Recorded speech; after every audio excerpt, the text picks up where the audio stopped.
This is the Horse Radio Network.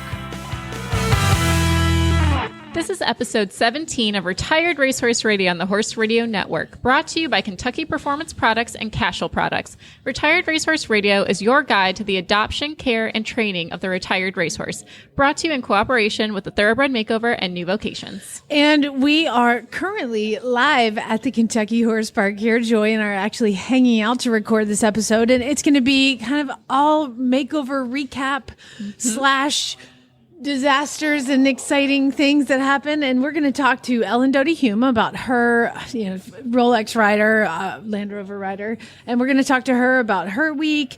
And then we have Jennifer Osborne, who is an amazing woman, firefighter from Las Vegas, who came out here. Heather Carlson is coming on. She's from Aiken, and she's going to talk about her week. And then we're going to have Justin Powers, who was our polo spotlight rider from episode 10. So check it out.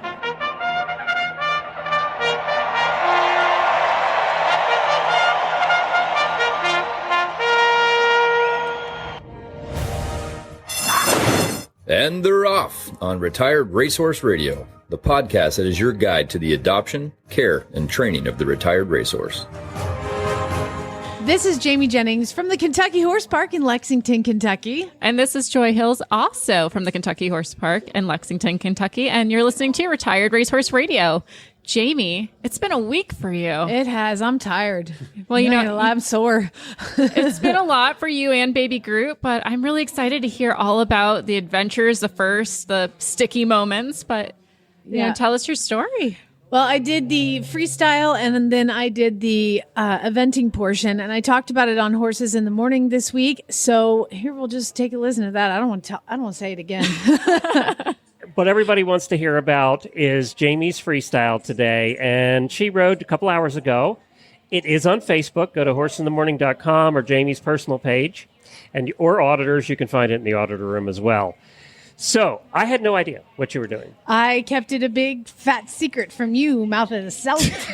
Then did you notice that I didn't even come over and say hi? Oh, your wife said, yeah, I'm not going over there, because that's smart of you. Yeah. Because I might have murdered you pre-show. I do enjoy her coming over, but not me. Yeah. I think I've lost sleep over this for 4 months.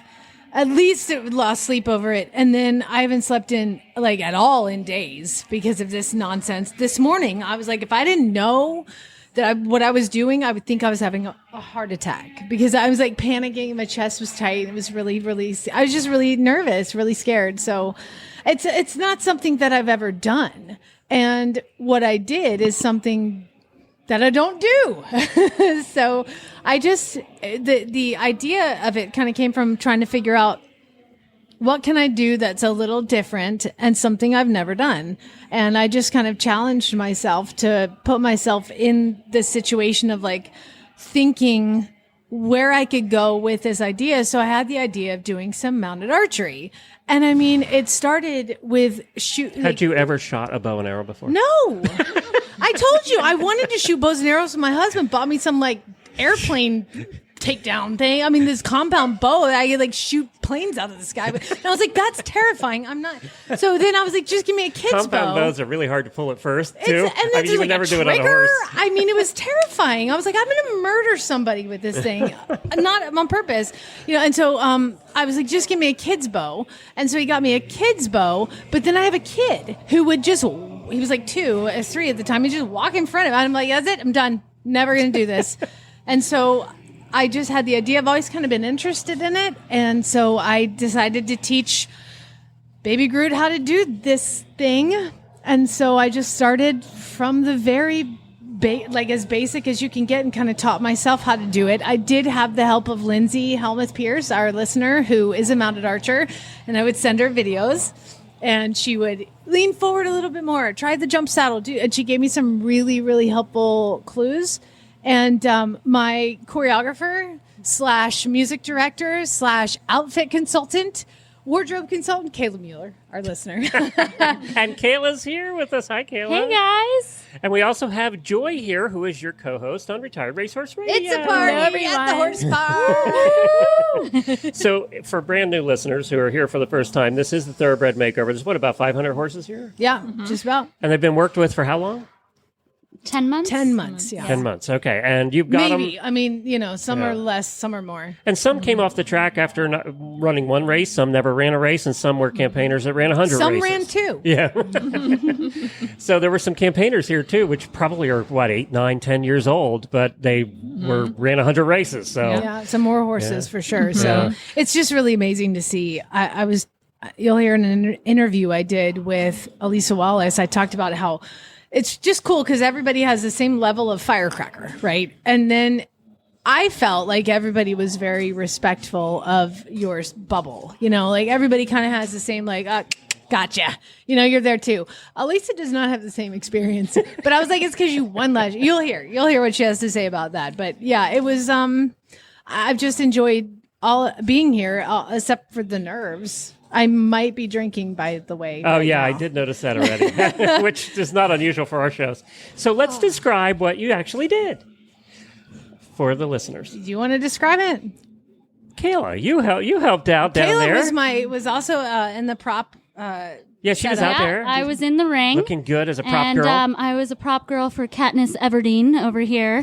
And, she was a total... I can't use the word I want to use, but, badass. Yeah, Can we use that? Yeah. Oh, perfect. I'll take Badass. I'm going to say it again. Badass. No, she was awesome. She had to do her compulsory, which is like some flat work. Like in figure show. skating, you have to do a certain... Yep. And then she went around and... madly galloped. Well, okay, she trotted through the lane and shot her bow and arrow on the target. She hit every single target that she aimed at. You were popping balloons, and you hit the balloons. Yeah, she actually I hit was the balloons. shocked. I wanted to be like, woo! And I was like, nope. Because I was holding the rope, and I was like, Now, don't. I heard last night's warm-up wasn't as good. Disaster. Utter disaster. I had the lane. So in mounted archery, you kind of canter down a roped off lane. It's called a list. Is it? Yeah, Look in at you. medieval See, I times, don't that's even where they know. did jousting. And what's the thing called where that has the arrows in it? Oh, it's scabbard. Quiver. Quiver. Said. Quiver. Thank you. There we Yes. go. See, I'm really Scabbard's a sword. professional at this. I had it set up kind of how I had it set up at home, but the way that the arena was here, I was cantering to the outgate. And trotting to the outgate, and I would drop the reins, and he would take off, peace. And because this is a big environment, Stephanie was with us too last night, and I'm pretty sure that everybody was like, "You a joke? This is hilarious." And so, Did any of those arrows get close to your head, Stephanie? I almost shot Stephanie yesterday. I'm going to be completely honest. Stephanie didn't know kind of the routine, and she was at one end of the arena. So what I did is I went down the lane and shot, and then there was a target kind of in the middle of the arena with balloons.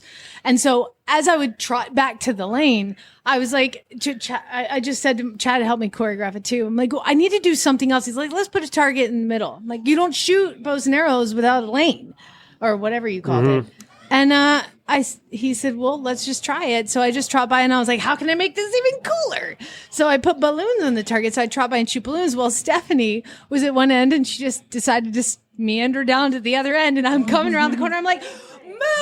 I'm gonna show you. Poor Stephanie, because I was already like all drawn up and about to let it go, and then she walks by. I was like, oh my god, I almost killed somebody. It was the Hunger Games. Yeah, it was. I was Katniss. Thank God I didn't murder anybody. Sorry, Stephanie. I was like, I apologize for yelling. I apologize for the Katniss tension. wasn't shooting anything off a horse. That's true. Yeah. Look at you me. got it And up at she Katniss. Jamie today stood on her knees and shot the bow and arrow, and Groot, 4-year-old thoroughbred, off the track, stood still. I have old horses that won't even stand still. And you hit the target then, too. I popped the balloon. Yeah. Now, I thought you were then going to stand up on the saddle, and I went, oh, God, no, please don't. Yeah, no. So I tried that, and Chad, bless his heart, he was so honest with me, and he's like, babe, I kind of think that maybe you just look a little more confident on your knees. And I think that you on your knees and confident is better than you standing up looking like you're about to die. So well trained on how to word things. Oh yeah, he's good. He's a pilot. He has to know how to tell everybody the plane's going down without them knowing. Yeah. I'm like, So I'm confidently going to land this plane without wheels. Yes. yeah. In the water. In the water, yeah. So he was pretty good about being honest with me. So I appreciate all of his Well, help. He I was just amazing. I really was impressed. She swallowed hard as they walked into the start box. She could feel his muscles tense under her leg. 5, 4, 3, 2, 1. Have a great ride. She didn't have to ask. He galloped out of the box and across the field toward their first training level course. His ears pricked. Her heart pounded. He attacked each obstacle with confidence, clearing them with room to spare. A huge smile broke out on her face as she crossed through the finish flags. She leaned forward and buried her face in his neck. Their bond of love and trust blocked out all else. This love story is brought to you by Elevate. Research proven to have superior bioavailability. Elevate supplies the essential vitamin E often missing from the equine diet. Its all-natural formula supports healthy muscle and nerve functions. The horse that matters to you matters to Kentucky Performance Products. Call 859-873-2974 or visit kppusa.com to order today. So you did eventing yesterday, along with about 180 of your friends. Yeah, right. So we went down to the warm-up. Baby Groot and he was all braided. Kayla Muller from... And what level were you at? I was, technically, I think it's beginner novice. Okay. But it's not scored the same... That means they're jumping 5-foot jumps. Yeah, it's only like huge. 9 foot. So, it was the biggest thing he's ever done. And the dressage was in the Rolex Arena. And we had schooled it, and he was awesome. And then I went down. There's like that little chute that the Rolex riders go down when they're going to go do their dressage. And he saw all of the horses cantering around. And then the announcer came on who was very loud. And he didn't need to be. There was not a big crowd. No, he talked about me the entire time I ride. I was like, "Oh, stop talking!" And Baby Groot just went track. He just went back to the track. So it was definitely a challenging ride. I just tried to keep my lower leg, my heel under my hip, and sit up tall and You stayed in. try to make through it. Stay in and stay on. That's my theory with dressage. So I stayed in and I stayed on. So we achieved that goal, but it was definitely not what I was hoping for. Not what we've been working And towards. I know you think your ride was the worst. It was not. It was was not the worst. That would be shocking. I feel sorry for that person because mine was pretty bad. So There were a few that were on 2 legs a lot of the time. really, okay. So he didn't have any bad behaviors. He didn't rear buck. He didn't do anything silly. He just was very tense, and I just couldn't get him to relax his top line and like drop his head because he was just so busy looking up at everything. But he got his leads. He did all the right gates. We got down the center line, and we had a halt at the end. So everything was there, but it was definitely not the dressage ride that I had dreamed of, because he does have quite a lovely canter, and his trot when it's relaxed and long is really beautiful. So where his gaits were not very well demonstrated yesterday. So with that being said, then I was like going to head up to show jumping and went back to the barn, changed all the tack, and you go from show jumping directly out to cross country. So I had to wear white breeches on cross country yesterday, and I was mortified. All you girls, I didn't have time to change them, so that's the only time it's allowed. So I don't want the comments about me wearing white breeches in cross country. I didn't have time, so I go up for the show jumping, and I looked in the arena, and I was like, "Oh my god." What? I am supposed to jump we did as a starter, a 2-foot horse trial, and then there's like 2 9 oxers out there. I was, for baby novice, I did look out there and go, wow, those look big. I had to measure it. I was like, that is too big. And it turns out the judge for this portion was Nick Larkin, my former coach. And I saw him up there and I was like, Nick Larkin, these fences are too big and too shiny and too bright with too many flowers. I'm like, fix it. And he's like, do you want me to ride him for you and show you how to do it? And I was like, hell yeah, come on. He did not take me up on that. And of course, then as I'm entering the arena, I love this. he goes, I almost rang the bell on you because the bell starts, you have 30 seconds to go. He's like, I almost rang the bell on you just to mess with you. And he goes, by the way, did you get the course change? And I was like, shut up. There's no course change as I'm riding in about to start. So he rings the bell. And I had told you guys I had planned on trotting him because we didn't canter jumps. But he trotted the first one and he landed in cantering. And I think we cantered the entire Yeah, you did. did. He actually rest looked of more the comfortable course. cantering him, actually. He Of looked like course he'd he been does. doing this for years. They jump better out of the canter at that size. But the problem is, you have to find a distance, like, and to have a But you half halt. did. And he You had like a 2-stride it at was one like point too. he never had we'd never done gymnastics, and I had a 2-stride that was massive, and he went into it, and I just was like, sit up and leg on, and rode, and I feel like I gave him a good ride, and he.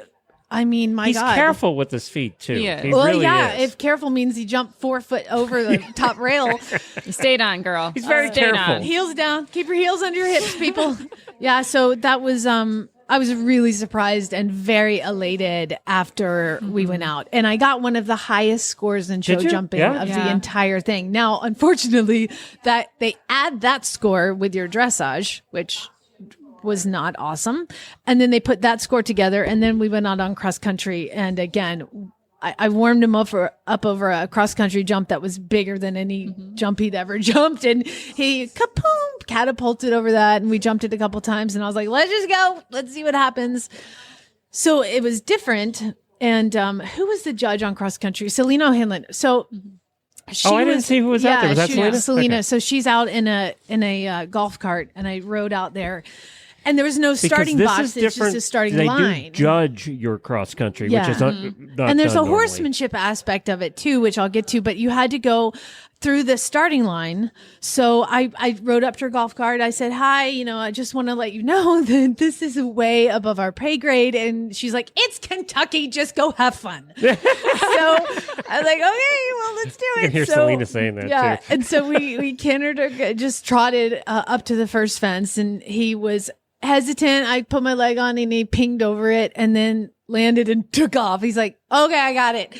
So we went around to fence 2 and jumped that, and got to fence 3 and jumped that. And fence 4 was our first experience with a jump with fill. Like, it had a bunch of like pine fill in it, and it was white, and he jumped that great. I think that was number 3. And then we had a long gallop up a hill to a 4-stride, and it was a max roll top with just a tiny roll top a couple strides later. So I thought, okay, slow down, please slow down, please slow down. And he just kind of ignored my half halt and flung himself over the first one. And coming up to the second one, he slipped and ended up landing on top of the second fence. I almost thought you were going over on that one. That's not the time. From our perspective. Yeah. Well, I just thought he was going to fall, and so I backed him up and got him off, and I looked down at his knees because he was sitting on his knees on top of the jump, and there was no blood or anything. I backed him up. I handled walked it really him around. well for a baby. He's just like, what Oh, happened? well, crap. And so I looked around, he's sound, and then he just popped right over it. Yeah. And then we had to come around to the next one, which was this, to me, like the biggest rider fence. It was a pretty big vertical, the roll tops are nice because if they do get a little close, their knees can go over it. But the really upright ones, those are the ones that they could those are the more dangerous ones. So you can hang a knee over that. And it was downhill afterwards. And after our last escapade, I probably hesitated a little bit too much and rode a little backwards to it, and he stopped at it. And then I think that the last one shot his confidence, and so the rest of the time was kind of trying to rebuild that confidence. We got down into the water. He wouldn't go in the water. He's never been in water. I mean, I went into a mud puddle once, but like other than that, he's never been in a big giant water complex like that. And I couldn't get him in, so I turned him around. I don't recommend anybody does this unless you really know your horse and you know they're not going to rear, but I backed him into the water. Then they get their feet wet. You can turn them around and ride them on through. And that worked perfect. And then we had to go jump a jump, which he jumped bravely. And we had to loop back down and go back through the water. And if you saw, he just cantered right into the water like it was no problem. And then he jumped the next one. And then we're going to the top of a hill. Am I over describing this? Are y'all bored? Yeah, this is great. So I get to the top of the hill, and it is a brush fence, but not in eventing. you can have the max size of the fence, and then you can add, I think, 6 to 8 inches of brush on top of it, because the theory is that the horse should learn to jump through brush. He don't know how to jump through brush. So we got up to it and he was like, what the hell is that? And came to a stop again. And again, I just stood there, let him look at it, gave him some rubs and pet him and backed him up a couple steps, looped him around, and he jumped it. And then we had to go down a hill to another big brush fence. And this was even bigger than the other one. And he stopped at it. I gave him a minute, backed him up a couple steps, looped him around, and he jumped it, no problem. The problem with that fence was 4 strides later, there was a ditch. And he's never seen a ditch. So I was like, well, I really don't want to end up, they call them coffins in eventing. It's not a ditch, it's a coffin. And It's a very positive it's term. a really terrible name. And I was like, I do not want to end up in that coffin. So I jumped that brush. Once he did it, I just kind of sat up and kicked and held on. And you just look up in the air. If you look down, you will be down. You look up in the air and you add your leg, and I kind of gunned him at it. And he got up to it, and it was like it was too late to and he rocketed over that thing like it was a 4-foot vertical. I mean, he was like, the picture of him, his knees are by his ears, like, what the hell is that? But he jumped it. And then the horsemanship part was you had to hand gallop up the hill all the way across the field. And as I turn the corner to hand gallop, I look over, and Selena was standing up in her golf cart cheering for me. And I was like, oh my God, that's so nice. Cause I mean, it was a hard ride, but I feel like the whole time I felt, didn't get upset. I didn't get mad. I didn't get frustrated. I just thought, well, he's a baby and he's learning and he's figuring it out. And I wanted to have to be a good horse trainer. And I think that going forward, he's going to be a lot better. And again, I need to, it's my fault for not preparing him. It's my fault for spending so much damn time shooting bows and arrows in the arena instead of taking him cross country schooling. But we had a lot of challenges along the way with his traveling. He didn't travel very well. And so we had to work on that, and he didn't pick up his feet. I mean, so many challenges that I didn't know we would face, but that's part of horse training, but then cram it into 9 months and giddy up. So in the end, I was elated. I'm so thrilled with how he did and how he handled it. He never once shut down. He was still open to learn. He looks good this morning. He's happy. I turned him out last night, and I rented him a paddock, and I turned him out, and I couldn't be happier with how it went. I mean, aside from him losing his marbles in the dressage, like, he really came back every single time. Well, and what I want to applaud you for, and this is just as a spectator who's like, I do dressage, so just watching you do cross country, I'm like, oh my gosh, my heart, I can't watch this. But every time he stopped, you just waited. You waited and you praised him when he was just calm and thought about it. And as a spectator, it was just really admirable to watch you put the horse first. So yeah. I'm very proud of you for doing this. Thank you. Yeah. When you get him up to the fence like that, so many people want to spank him. I don't carry a crop or wear spurs, and I don't feel like making them is going to create a good partnership or a good relationship, and forcing them to do something. Like I said before, you can't make a thoroughbred do anything.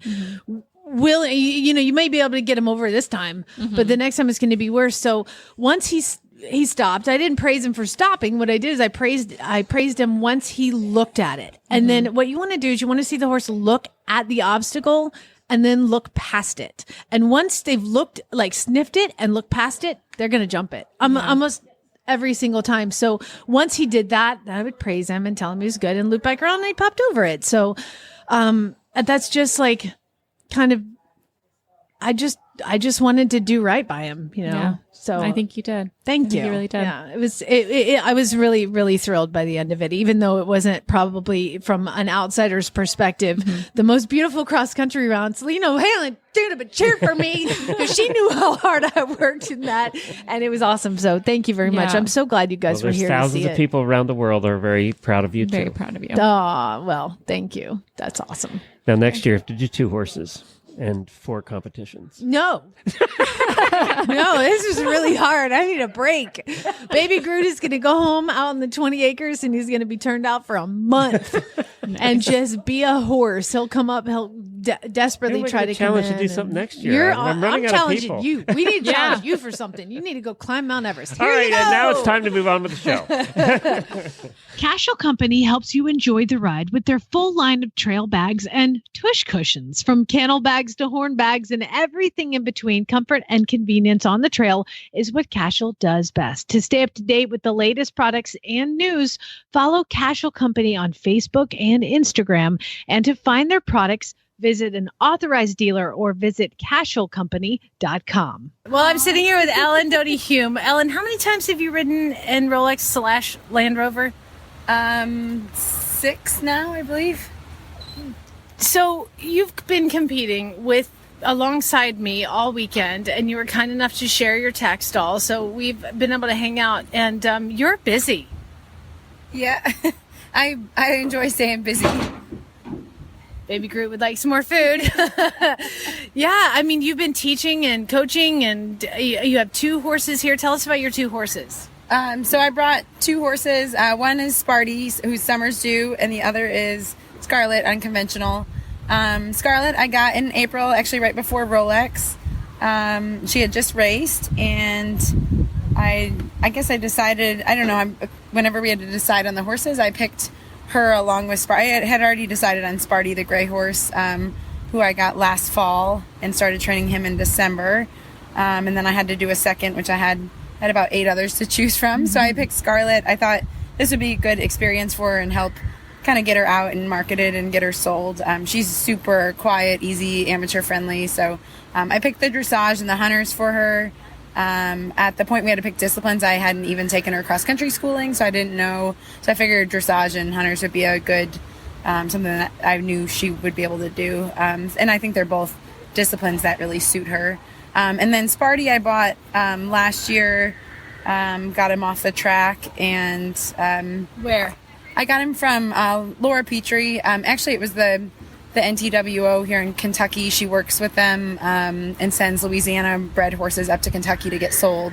So he was one that got donated to their program, and a lot of times she'll contact me and I get them before they even come to Kentucky. She must be a good resource because you're sitting in second. She's a great resource. I've gotten probably dozens of horses from her. I get a couple a month usually from her, and retrain them and sell them or keep them. A couple of my other ones that I'm bringing up the levels right now are from her. This horse, Sparty, he's actually a due date baby. So she stands due date at her farm, who's a stallion. And several of my horses have been from out of due date, and he's just an amazing sport horse stallion. They all are phenomenal jumpers. Most of them have good amateur brains. They're a joy. So anytime she has a due date, I said, I don't even need a picture or anything. If you like them, they're sound, send them to me. So she usually calls me when they come in. Nice. So how did the eventing go? It was a little bit different from a typical horse trial to have. So what I experienced was you go out there and there's no start box. There's just kind of a line, and you go across the line, you do the course, but there's like bonus fences, and there was a really long hand gallop at the end up the hill. That was so interesting and really fun. Yeah, I found it similar to the young event horse competitions. It's kind of what they do with that as well, where it's judged more on, technique and rideability, adjustability, their scope over the fences. Young event horses, we don't get to pick which ones we do. This was kind of fun. You could pick which jump you wanted to jump, and if you wanted to do the bonus fences. Sparty's done one recognized horse trial at beginner novice, and he's done several unrecognized ones at novice. And I did a young event horse competition with him, and he's a 5-year-old, so he actually has to do the training level. So he schooled a lot of training level stuff. I haven't been showing him recognized a whole lot yet, just because his dressage isn't quite where I want it to be competitive. So he's just been kind of doing more schooling show stuff and schoolings and that kind of thing. And once his dressage gets a little more solid, I really think he's going to be a contender. So you're keeping that one, huh? I am keeping him. I had him up for sale when I first got him off the track for a little while, and then after I started really riding him and jumped him a few times, I decided to take him off the market and keep him for myself. So why do you come to this event? I mean, obviously you were just here for the AECs. It's not a quick trip from Texas. So what makes this such a special event for you to come to? So I had heard about this, I guess back when it started as the symposium. I don't know what that was, maybe 5 years ago now. And I just thought it was really cool. And I know it's been, getting more and more people coming each year. And last year I kind of kept up with it. And then I just kind of decided I wanted to come and do this. I've been retraining thoroughbreds all my life. I mean, since my very first horse was a thoroughbred off the track that I retrained and sold. And then I got another one. And this has been the heart and soul of my business, is getting thoroughbreds and retraining and selling them. And 95% of my clients are on off the track thoroughbreds, most of them that I've retrained and sold to them. So this That has to be fun to watch their progress. It really is. I was actually at Cura a couple weeks ago, and I was in the junior novice warm-up and in dressage warm-up, and it was 5 horses that I had retrained and sold off either to kids in my barn or kids in other barns. And I was like, oh, there's Lola, there's Tiny, there's Melvin. It was just so cool to watch all these kids. Like, the entire warm-up was all horses that I had trained and all off the track thoroughbreds. And it's really rewarding to watch all these horses, because not all of them are going to be the next upper level horse. Not all of them are going to go around Rolex, but horses like Scarlett, she's super quiet, amateur friendly. She's great. She's just a great horse for an amateur that wants to have fun and have something safe. And I just love the thoroughbreds. I've always loved them. I love their athleticism. They have great brains.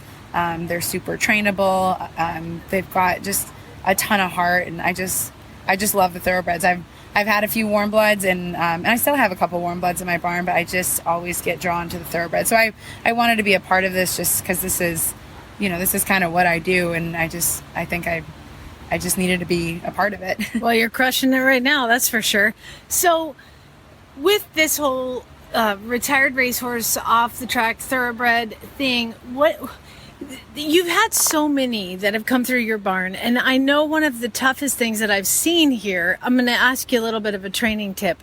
What would you suggest to somebody who gets an off the track thoroughbred and takes it somewhere? I'm asking for a friend, who the horse, maybe really having a hard time with the environment. How do you get these horses so consistently comfortable in all the different places? I think it really comes down to putting a good foundation of flat work on them and really solid dressage training and basics. And then they go to new places, and when they get nervous, I can give them aids to give them something else to focus on. So they go somewhere and they want to look at something and get anxious. I can feel it in their back start to tighten, and I can go, oh, we're going to bend right, we're going to bend left, we're going to shoulder in. And so they get focused on doing what I'm asking them to do, and then they start to relax in the situation. So instead of getting nervous and tense, they can look to me for, what to do, that herd instinct. I'm the alpha, of the herd, and they look to me, and that helps them relax. And some of it's just finding the right horse, and so like what I do is a lot of times I get off the track thoroughbreds, and I assess them. Are they amateur friendly? And some of them are not. Like my gray horse in an amateur's hands would be a mess. I really think it would be a dangerous situation. So had an amateur gotten him off the track, that could have been so that I think finding the right thoroughbred, whereas Scarlett, she could have gotten a 12-year-old kid right off the track and been just fine. So I think it's also finding the right horse that meets your skill level. Because I think some people just, don't have the skill set necessarily to deal with a certain type of horse at that point in their, where they're at in their riding or their handling. So I think it's finding the right horse, and then just putting the foundation, the basics on them, and then taking them places. I try and take I'm out every weekend. Like if you look at my schedule, I am gone every single weekend. I don't just go to these big events. We go to local schooling horse trials, local hunter jumper shows, local dressage shows, just anything and everything. And Sorry, Alistair, that sucks. She's gone every weekend. Well, he golfs, so oh, okay. he probably enjoys it. And some time. He comes once in a while to these big ones, but he brings his golf clubs. Yeah. But I try and get them out as much as possible, so they get to see a lot and do a lot, and they start just learning to relax. That it's just another horse show. It's just, just a bike or just a, golf cart driving by, and they just start to learn to relax. And the more relaxed you can be in the situation, I think it helps them relax. If you're tight and nervous and getting nervous about them being nervous, it just kind of creates a snowball effect. Whereas my horses, they start to get a little nervous, I just give them another task. I stay really relaxed because I've done this so much, and it helps kind of calm their nerves. It was amazing going down to the Rolex Arena. You know, I went down to the Rolex Arena to ride, and I walked in, and I'm like, start tearing up and get misty. And I'm like, "Do you ever get that way?" She's like, "No, not anymore." Well, I did, and I still do a little bit, especially when it's Rolex or Land Rover. Just getting a horse there is a huge achievement, and it's just fun to get to ride here in a different atmosphere, and it is still it's an icon of a place to ride, and it's so awesome that they let us do our dressage rides in there, and so it's a little bit different than riding at Land Rover, but it's still really fun to bring a young one in there. And how is Sir Oberon doing? He's doing great. He's kind of on a little mini vacation. I've actually been not teaching. My mom was like, "Did you turn Obi into a school horse?" I was like, "No, Mom." But I've been teaching a couple lucky kids a couple lessons, dressage lessons on them, just for them to get a feel for. I'll be down next weekend. What it should feel like. It's funny. One of the girls rode him, and he kept doing flying changes like constantly, and I'm like, "Your leg is swinging around," and it was really showed her like when she was moving, because he would just do a change with her. But so he's been kind of on vacation. I don't have any fall plans for him. Not taking him anywhere. I may try and get one more Land Rover out of him. Nice. I was going to retire him, but he honestly this year felt the best he ever has, and he still loves it. And if I bring him out in the spring and he's still in great shape, all my body workers and chiropractor, they all said he's the best he's ever felt, and it's like he's anti-aging. He's going the opposite. So I will see what he does. I also want to try and get my gold medal. I've done my bronze and my silver on him. So I'm working with some dressage trainers and just working on getting him a little bit more solid and doing his tempi changes and starting a little bit piaffe passage work. He's never going to be a world beater dressage horse, but I think it's cool just to be able to go and do that and get my medal on him would be really fun. That's a great goal. Well, hey, we wish you the best of luck, and thank you for always being on the show and being a friend. And now we get to compete together because we're Texoma, Texas and Oklahoma together. So again, thank you so much, and best of luck tomorrow. Well, thank you very much. I'm looking forward to it. So I'm here with Jennifer Osborne, who just had an amazing 3-day event in like 2 hours with her off the track thoroughbred. Jennifer, welcome to the show. Hi, how are you? So tell us about your horse, Fortunate Cookie. I got her kind of in a roundabout sort of way. The people who I've gotten horses from in the past is this rescue called Naysavers. And then I got connected to another rescue in California called Karma, and they're always rescuing horses. And so they, I became one of their aftercare partners, and then they gave me a grant so that I could do this, so I could do, the Retired Racehorse Project. And so then they let me choose from probably about 15 horses. They sent me pictures of 15 horses, and then I picked her just from a picture. I thought, she'll be really, she just looked really smart, and that's actually what she is. And so then I picked her up. She was in a layover facility coming right off the track. I picked her up last week in January, and then shipped her to Las Vegas and started all the training from there. Okay, so you're from the California, Nevada area. Yeah. This is your first time at the makeover, right? Yes, my first time. What made you want to do this? I think I'm crazy. No. That's fair, we all are. Yeah.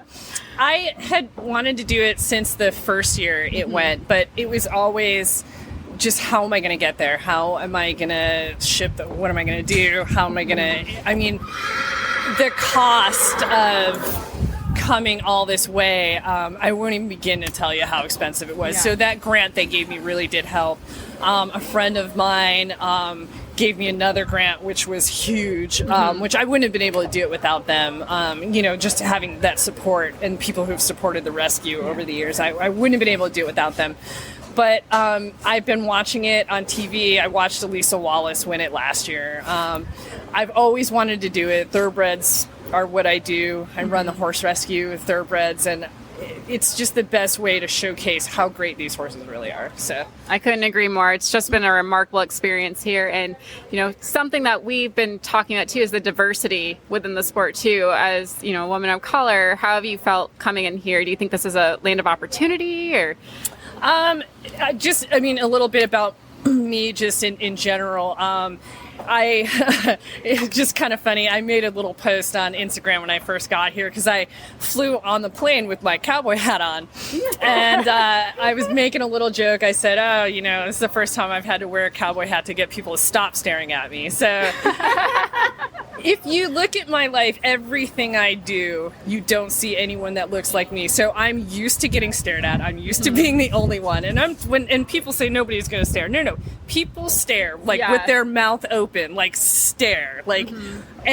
But I'm 43 years old. I've been dealing with it my whole life. It's fine. I get stared at when I'm driving the fire truck. I get stared at when I'm... Oh, yeah. Let's mention about the fact that she's also a firefighter. Like, she's running horse rescue, firefighter, woman, dominating everything right now. I don't know about dominating, but definitely just trying to, get through every day just like everybody else. But, yeah, the diversity thing, I'm kind of used to it, and I'm at the age now where I'm comfortable. I think if I was a little younger, it would be a little bit more difficult just to kind of handle that. But with that said, everyone here has, okay, not everyone, there's always a turd in the punch bowl, but the majority of people, I would probably say 98% of the people who are here are really encouraging and really positive. And I can't tell you how well run this show is. I've been to some poorly run small time shows, or shows that are trying to be like this, and they are not even. I mean, to have all these horses and to have it this well run, and then everyone is super friendly. Like when I was trying to school for the freestyle, they say you only have 10 minutes. They let me.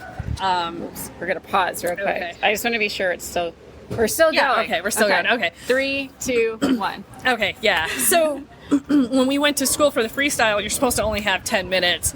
And they were basically just stay as long as you want. This is a spooky arena. Don't worry. I mean, everyone is more than helpful. They wanted to help me set my buckets up and all that stuff. But, I mean, with that said, I think just kind of, I'm not a meek person just in general. That's just not my personality. So I kind of, and just being used to it, I'm kind of just whatever. If somebody's got a problem, that's their problem, not mine. And I hope that if the more people just start to see it, it'll just become commonplace. That's what we talk about in the fire department. That's what people, you just don't see it a lot. And so then that's where the preconceived notions come from, and all the stupidity and all that stuff. And so a lot of my bosses will tell me, hey, you need to encourage other people, other, people who are, quote, minorities or women or whatever, because the more women we get involved, the more people of color we get involved, the more, people of different, backgrounds we get involved. Number one, it enriches whatever you're doing because you're getting a different perspective. And then number two, it just, once you start to see it, then it just becomes the norm. And so hopefully, people will just start seeing it and just be like, oh, that's normal, so. I love it. And, your ride, watching you go today, you're so gentle with your horse. You had her in a very untraditional setup for eventing, too. Tell us a little bit about that. Yeah, so I had to ship her here because I couldn't take off enough time from work to drive there and drive back. So I had to ship her here. So a lot of my stuff I had to rebuy here because I couldn't ship. So it's like a hodgepodge. I don't have my truck here. I don't have my trailer here. I don't have a lot of my stuff. And so I bought those rope reins. That's just for my freestyle because I can use it as a lunge line as well, and I use it when I rode her in the halter. And then I used different reins for the dressage, but they didn't have clips on them, so it was just a speed thing. And then I was like, you know what? We'll just go with the green. And the rope reins were green, so I was like, whatever. I'm comfortable riding with it, so it didn't bother me. And then I rode her in the Mi'kmaq with the little bit of a shank on it, which a lot of English riders, they see a shank and they I have to say, as a dressage rider, I saw you go in for the jump rein. I was like, well, this is interesting. This is different. Yeah, because English people aren't used to a shank, but they'll put all sorts of martingales and stuff and tie the horse. It's the same concept. You're doing the same thing. And the Mi'kmaq, I love the Mi'kmaqs for just as a training bit for little babies, especially with her, because she tends to, when I first got her, she would hollow out her back and her neck. Okay. And her head would be up like a giraffe, 90% of the time, she had a 1-beat canter, like that was just up and down like a deer. And so the Mi'kmaq just kind of helps. It only activates as the horse's head kind of lifts up, and then it immediately releases when they lower their head down. And so it can be a little faster than a rider's hands. Okay. But with that said, you have to be real careful. You can't get really aggressive with your hands. I'm not a real aggressive rider with my hands anyway, because I think riding all should come from the leg, and the hands are just kind of there. And so, I mean, I rode her in a halter in the freestyle. So, you know, and bareback. So I don't really need that. That's just for as she's a baby. In another 6 months, she's gonna probably go in a straight, smooth snaffle. Like, she'll be fine in that. So what's her future look like? Right now, since I can't afford to ship her back and be with me, a girl who adopted one of my other horses from a couple years ago, she lives in Virginia.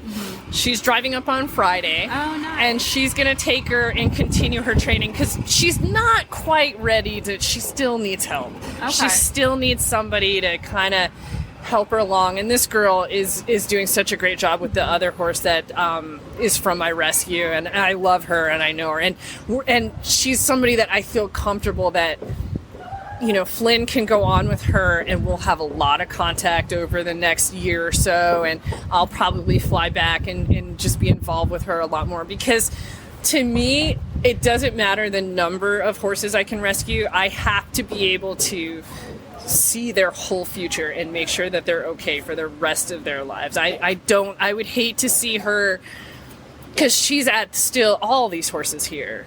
They're not trained yet. None of them. Even though they're doing great and whatever, they're still at that vulnerable stage where it could still go wrong, and then you're going to see them, you know, somewhere in a feedlot or going to slaughter or something like that. And I don't want to see that for any of my rescue horses. And so it's once I make contact with these horses, it's for life. I'm going to follow them and make sure they're okay for life. And I always tell everyone, if you have a problem, they can always come back to me. I will always take them back.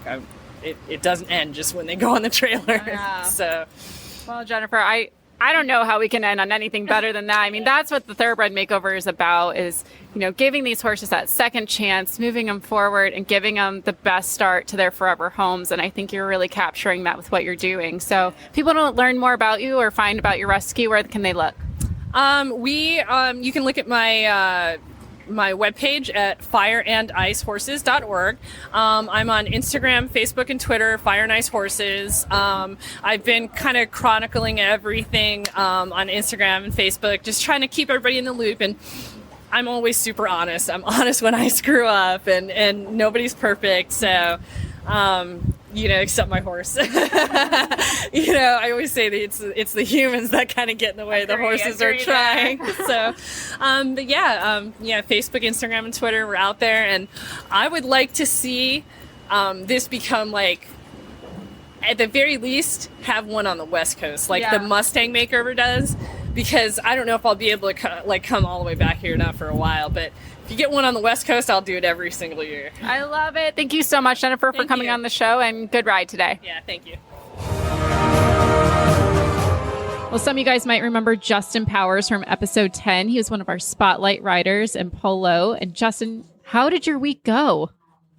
It went pretty well. I mean, aside from melting my truck trailer and everything else getting here, but no, the weekend was good. We're not even to the weekend yet. Looking forward to going to watch some races at Keeneland.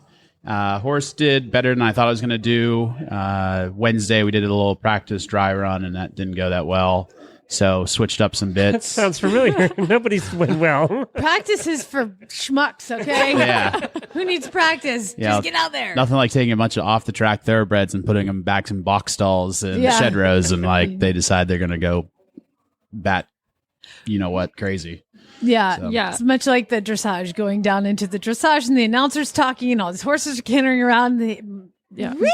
Well, as We're I back on was the track. talking to my dad, I'm like, this is the first horse show. It's everyone's green. He's like, oh, Everyone's got alcohol then too. Huh? So this actually is my first ever horse show. Wow. Ever in my entire life. Way to start big. Yeah. Yeah, I don't know. It's I prefer things to like just tack up and ride, and then you're done when you're done, and not this whole like. This is super stressful. It is. Yeah, it is. It's more stressful than it probably needs to be. But Okay. also, skunks are protected animals in Kentucky, so everyone talking about the skunk problem needs to chill a little bit. Oh. But Are they really? yeah, for their pelts. Didn't know. So the skunk thing, there's been skunks seen around the barns, and I went to go get my horse out of the round pen, and it was like 5 a.m, and I'm bringing him in, and I was like, oh God. And I was like, hey, wherever you are, go away. The first problem is getting up at 5 a.m. Yeah, that's that too.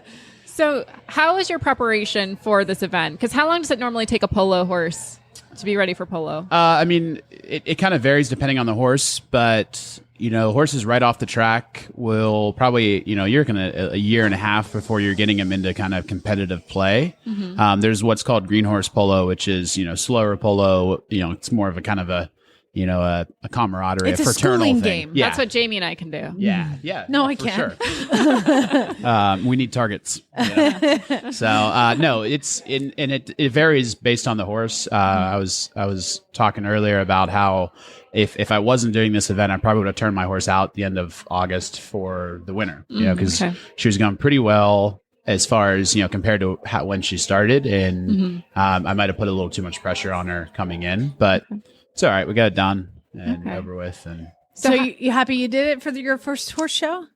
yeah, I wouldn't say my personality is a horse show personality. I'm more of like a relaxed, get on the horse, ride. Like if I need to ride 5 seconds, I ride 5 seconds. If I need to ride an hour, I ride an hour. But it's cool. I mean, it's a little bit different. An experience. So, how does the polo operate here versus traditional polo that we see? That's a good question. What was asked of you, basically? So the agility pattern is like what I would say is more like a schooling pattern, and it's no pattern actually. It's just do whatever you want. It's kind of like a freestyle pattern. A couple years ago there was an actual pattern, but polo people just don't follow directions too well. So I would say that like that part of it is very similar to what we do. When we're kind of just like every day schooling the horses, kind of getting them on their toes a little bit. As far as tomorrow in the finale, you'll see a mock chucker or a mock period of polo, and that'll be cool. be the crowd favorite. That'll be really cool. That'd be cool. And also, I mean, people will be hooting and hollering. It's not like a dressage ring where you have to be quiet. Was that kind of weird? 'Cause it was. I watched down. some of the polo, and it was really quiet in here. Was that just strange for you? You don't notice it when you're riding because most of the time you're on a polo field and you just got wind you can't hear. Okay. But this isn't like tennis and golf. I mean, it's Yeah. horses. So Yeah. and these are racehorses. They're used to people cursing them coming down the stretch and ripping up tickets and throwing at them and stuff. So Gotcha. And so, as your first time here, what's probably the most memorable or positive thing that you've experienced? So this is my first time here as a competitor, but I've been to every retired racehorse event, actually. Really? Yep. Even going back to Pimlico. Okay. Cool. So Are you surprised at the growth? How many horses are here? I'm surprised at the quality more so than the growth. I mean, I think there's a lot of nutty people out there that want to own horses. So I mean, you can always, but I mean, just even in the polo discipline, I think the quality in the horses. This is also me trying to preface and scapegoat my poor performance. The horses are better this year than they were 3 years ago. So this was the best year of the toughest. The horses are way better competition. than when my dad won this thing. They sucked then. But no, I think the level of commitment, as far as people, and this is kind of a double-edged sword. I think people are treating this as a horse show first now, and kind of a fraternal community collective second. And this organization needs to be very cognizant of that they don't lose that we're here for the horses, and appeals and questioning on scoring and stuff. At the end of the day, We're here for the horses. no one's getting rich off this, So, Yeah. but Well, cool, We are? Justin. Darn. I mean, if you want to buy some, if you want to buy some horses, I got some horses for sale. They'll turn you into a millionaire. As long as you're a Justin, multimillionaire. Yeah, as long as you have 10 million Yeah, favors. that's right. Well, thank you for coming by and stopping and talking to thanks, us and being a Justin. part of the show before. It's been fun to follow everybody's journey here on Retired Racehorse Radio. What was your guys' favorite part this weekend? Or this week? I keep saying weekend because it feels like it's... Jamie's favorite part is it's over. That is, I am done. I definitely made it a lot harder Yeah. on myself than I probably needed to.